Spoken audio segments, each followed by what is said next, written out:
তো hey guys, আজকে আমি তোমাদেরকে দেখাবো বহরমপুরের সোনাপট্টিতে কীভাবে সোনার গহনা তৈরি করা হয়।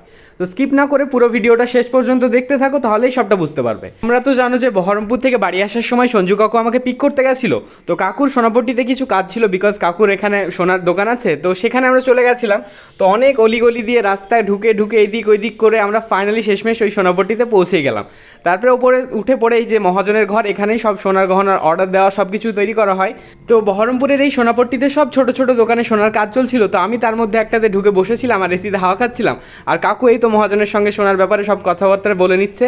তো আজকে তোমাদেরকে দেখায় যে কীভাবে কাজ করা হচ্ছে। তো এখানে দেখো সোনা গলা ছিল কীভাবে। তো বসে বসে কাজ দেখছিলাম, তো একটা আঙ্কেল এসে আমাকে একটা টক দইয়ের বক্স দিয়ে গেল। তো সেটা খেয়ে আমি আবার সোনার কাজ দেখতে লাগলাম। তো দেখো এখানে ডিজাইনগুলো করার জন্য আঙুল দিয়েই শেপ দেওয়া হচ্ছিল।